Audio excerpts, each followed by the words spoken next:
How did Enki and Enlil transform into Lucifer and Yahweh?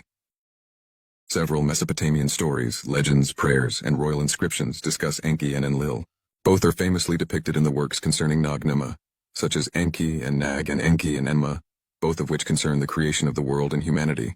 They are also described in the Enuma Elish, the Babylonian epic of creation, as well as the works the Atrasis, the marriage of Ersal and Nural, Inanna and the god of wisdom, the scent of Inanna, Enki and the world order, Enmarar and the lord of Arada, the epic of Gilgamesh, and others. Among those familiar with these stories, it's not uncommon to find ideas like, if it weren't for Enki, we wouldn't even exist, or Enlil is the enemy of humanity. Some recent books present the idea that Enki might be Jesus himself, who at some point, by some advanced method, incarnated as a man in the person of Jesus to save us, and then returned to his original body.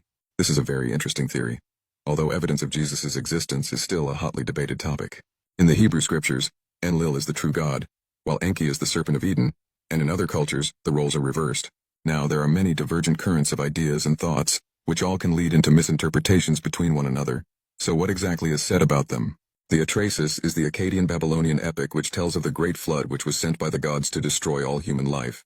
Written down in the mid-17th century BC, the Atrahasis can be dated to the reign of the Babylonian king Hammurabi's great-grandson, Ammi-Saduqa, 1646 to 1626 BCE, though the tale itself is considered much older, passed down through oral transmission. The Sumerian flood story, known as the Idu Genesis, which tells the same story, is certainly older, composed circa 2300 BCE, and Tablet 11 of the Epic of Gilgamesh, which also relates the tale of the Great Flood, is even older than that. These and other sources present the following tale.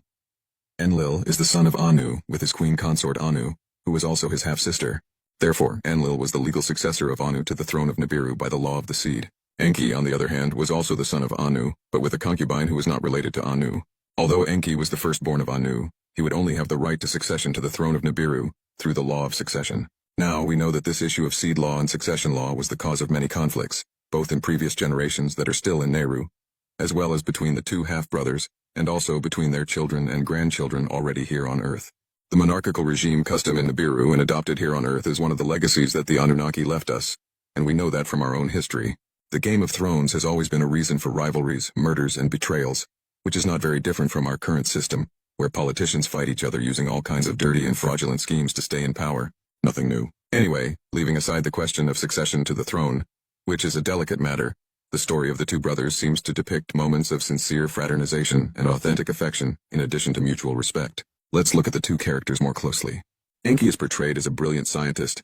He had great knowledge and a restless, inquisitive mind. He was a liberal thinker, and he sometimes forgot ethics a little bit in favor of science. He was the creator of Homo sapiens, and proud of his achievement in genetic engineering. He was attached to his creation.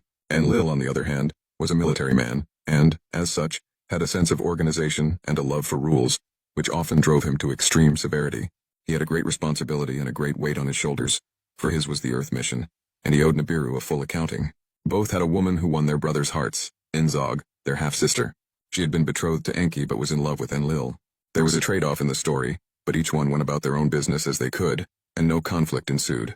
Enlil was faithful to his wife, and as far as is known he had children only with her. Now, this is questionable as some sources document the son that he had with Inzog. Enki jumped about 1,000,000 times and spread children all around the world after the lab created Homo sapiens. He upgraded humanity in the most libertine way possible. First spawning Cro-Magnon man by seducing 2 Neanderthal women, then generating modern man by seducing a married Cro-Magnon woman.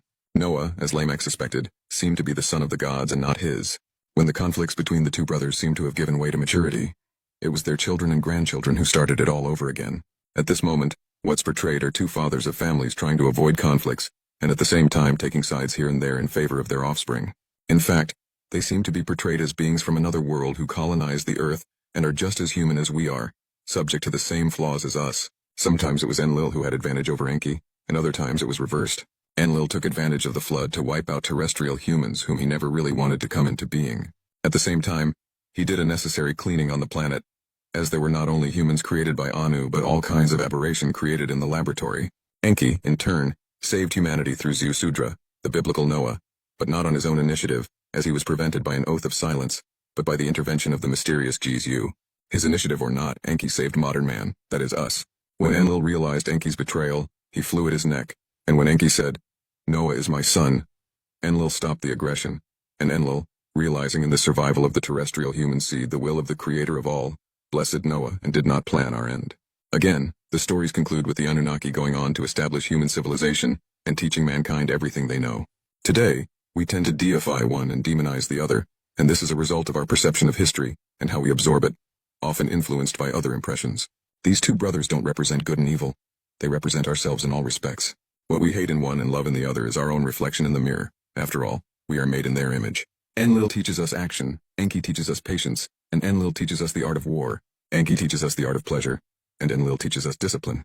Enki teaches us contemplation, and Enlil teaches us to be rational. Enki teaches us to be dreamers, and Enlil teaches us responsibility. Enki teaches us to be lighthearted, and Enlil teaches us faithfulness. Anu teaches us to break the rules, and Enlil teaches us to forgive. Enki teaches us to overcome. There is no devil and no angel in this story.